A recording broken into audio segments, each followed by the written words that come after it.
Good morning students, how are you all. कैसे हैं आप सब। और उम्मीद करती हूँ कि आपकी हिंदी शिक्षण और प्रवीणता विषय की जो क्लासेस हैं वो अच्छी चल रही होंगी और आप इससे अच्छी ही बातें सीख रहे होंगे और ग्रहण कर रहे होंगे।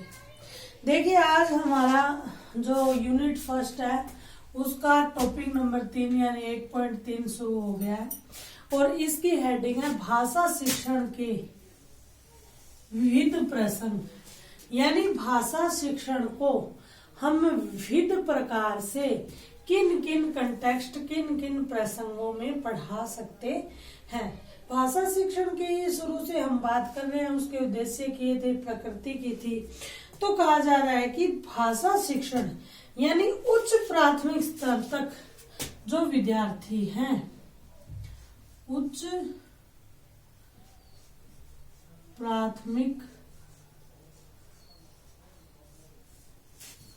स्तर तक, उच्च प्राथमिक स्तर की यहाँ बात हो रही है। तो कह रहे हैं कि उच्च प्राथमिक स्तर पर आते आते जो बालक है, जो विद्यार्थी है, वो भाषा तत्वों के आधारभूत जानकारी प्राप्त कर लेता है। किनकी उसको क्या हो जाती है, भाषा तत्वों की आधारभूत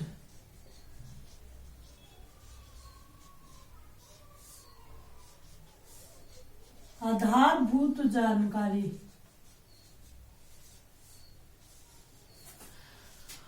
उसको क्या, भाषा तत्वों की आधारभूत जानकारी प्राप्त हो जाती है।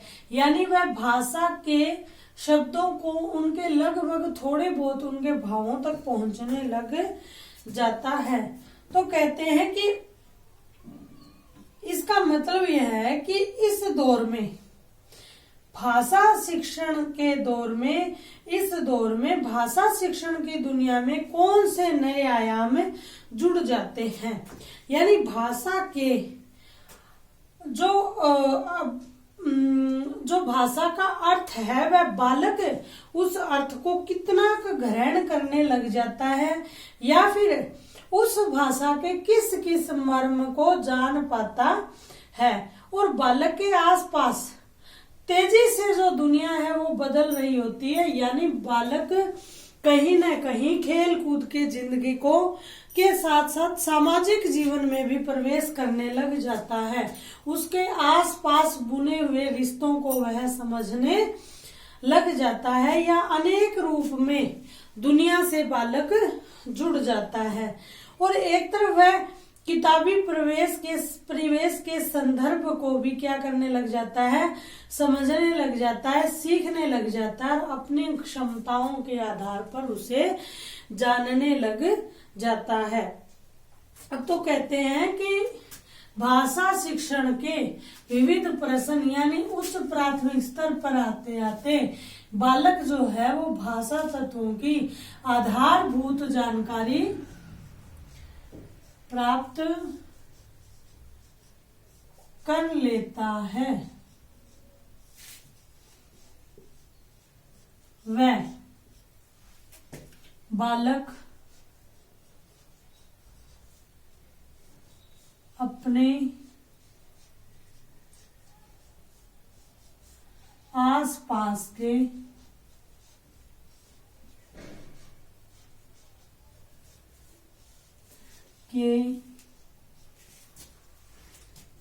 जीवन से जुड़ाव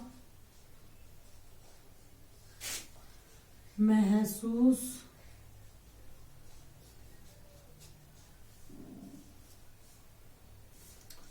करने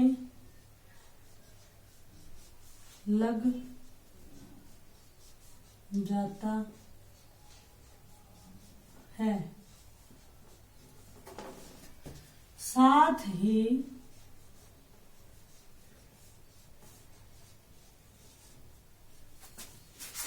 वह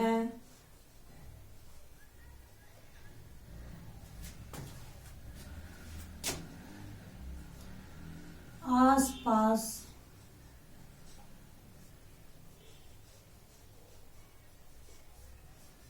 हो रहे भाषाई आदान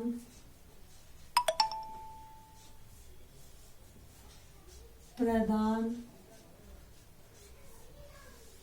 को समझने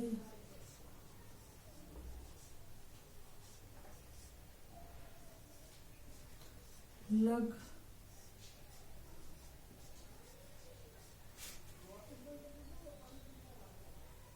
जाता है। ठीक है, वह भाषा के अर्थ को भी कहीं न कहीं ग्रहण करने लग जाता है। वह हंसना, रोना, घृणा, नफरत, प्रेम आदि भावों को भी समझने लग जाता है। अब बात करते हैं 1.3.1 की सौंदर्य बोध, कि बालक को भाषा के सौंदर्य का बोध कैसे होता है।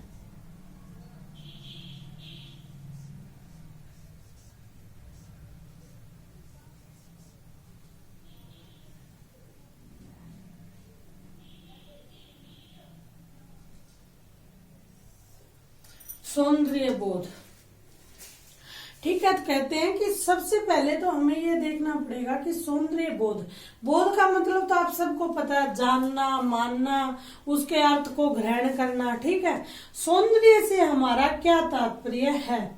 तो सौंदर्य से हमारा तात्पर्य यह है कि उच्च प्राथमिक स्तर पर आते आते बालक भाषाई कौशलों को अर्जित करते समय उसे भाषा के सौंदर्य बोध से भी परिचित करवाना पड़ेगा या परिचित होना पड़ेगा। लेकिन संभवतः क्या है कि शब्दावली में कहे गए हृदय में प्रेम की सृष्टि का साधन सौंदर्य ही है। ये साधन व्यक्ति को साहित्य, जीवन मूल्य आदि चीजों से जोड़ता है।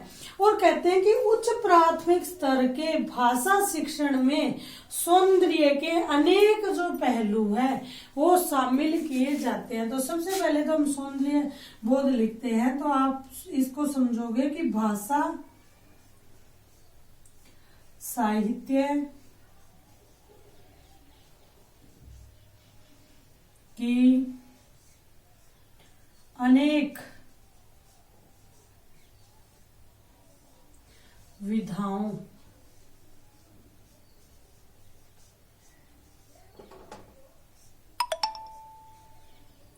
का भाव ग्रहण कर उनका अर्थ ग्रहण करना।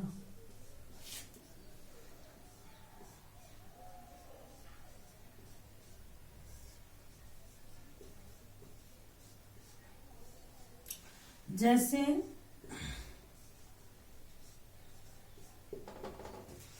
हास्य कविता सुनकर, हास्य कविता सुनकर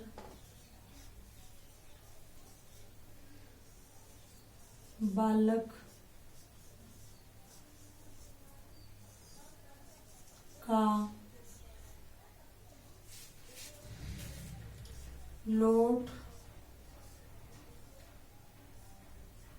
पोट होना।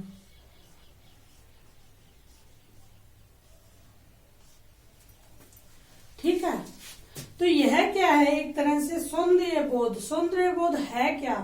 तो कहें कि भाषा की अभिव्यक्ति का माध्यम साहित्य है, और कहा गया है कि साहित्य की अनेक विधाओं का भाव ग्रहण करके उनका अर्थ समझना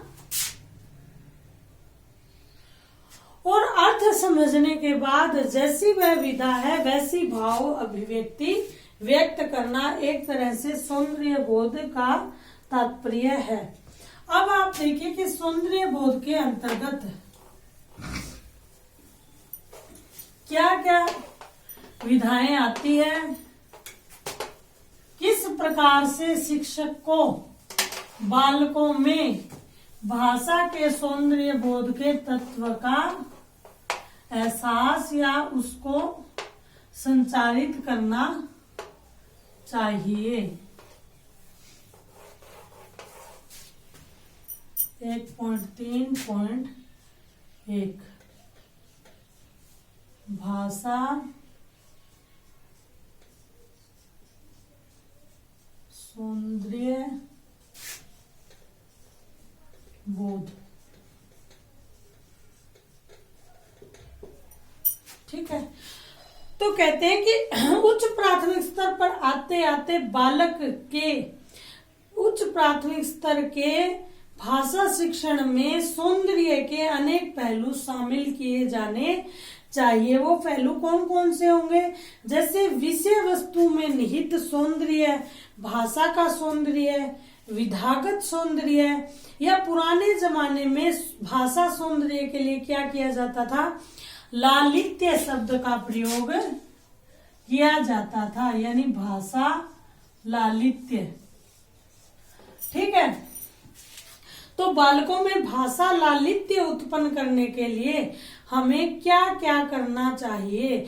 जैसे अलंकारों का प्रयोग हो गया, मुहावरों का प्रयोग हो गया, लोकोक्तियों का प्रयोग हो गया, या फिर कहावतों का प्रयोग हो गया। ये सारे क्या है? भाषा सौंदर्य को अभिवर्तित कर देते हैं। तो कहते हैं कि विषय वस्तु में निहित सौंदर्य से परिचित होना और संबंधित विद्यार्थियों के समुदाय को उस सौंदर्य से अवगत करवाना ही हिंदी शिक्षण का एक अन्य उद्देश्य है, या हमें बालकों में ऐसा करवाना चाहिए। जैसे क्या कहते हैं कि कोई नाटक के माध्यम से, कहानी के माध्यम से, कविता के माध्यम से, संवाद संप्रेषण के माध्यम से, अनेकों अनेक माध्यम से बालक के दिल को छू ले, यानी मर्म को छू ले, ऐसी रचनाओं को शिक्षक को अनेक माध्यमों से बालक के सामने प्रस्तुत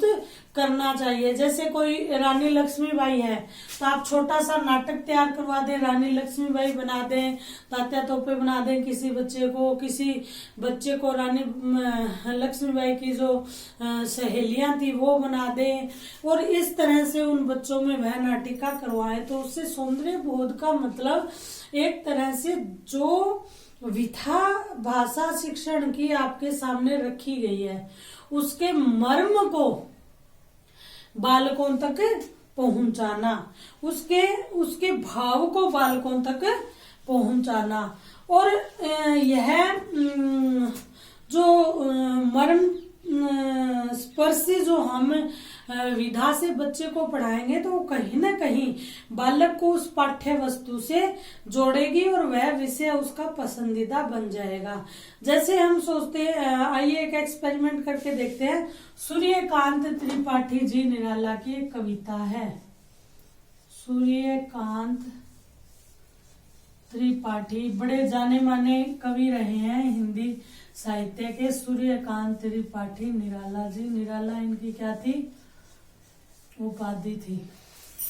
तो उनकी कविता है कौन सी? अभी न होगा मेरा अंत, अभी अभी ही तो आया है, मेरे वन में मृदुल वसंत, अभी न होगा मेरा अंत। तो यह जो कविता है, देखो यह कविता क्या करती है कि वसंत और अंत, एक तो तुकबंदी हो गई इसमें, तो तुकबंदी के माध्यम से अभी न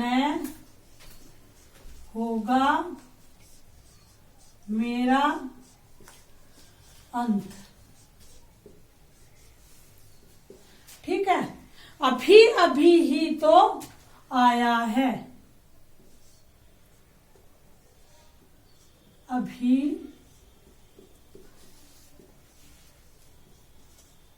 अभी ही तो आया है। मेरे वन में मृदुल वसंत। मेरे वन में मृदुल यानी कोमल वसंत। अभी न होगा मेरा अंत।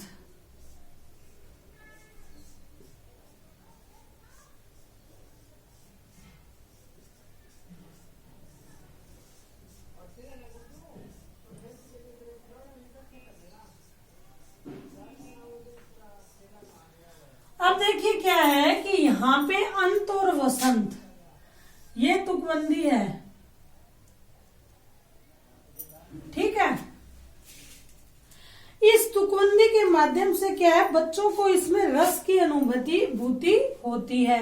इस वजह से आप बच्चों को प्रश्न उत्तर के माध्यम से भी करवा सकते हैं कि कविता में आए अंत और वसंत शब्द में ध्वनि साम्य के अलावा जीवन सौंदर्य का कौन सा पक्ष मौजूद है, यानी यह जो कविता है ये किस तरफ इंगित कर रही है। या फिर आप इसमें प्रश्न बना सकते हैं कि बालकों आपकी दृष्टि में अंत और वसंत किस चीज के बीच में संबंध व्यक्त कर रहा है। या फिर आप कह सकते हैं कि काव्य सौंदर्य की दृष्टि से काव्य पंक्तियों में निहित तत्वों का उद्घाटन कीजिए या बताइए। यानी यह जो कविता है यदि हम इसका सौंदर्य बोध करवाएंगे तो यह मात्र शब्द न रहकर भावों को और जीवन के अनेक गहरे अनुभवों को समझने का मात्र एक उपाय या पथ हो सकता है। और कहा भी गया है कि जहां न पहुंचे रवि वहां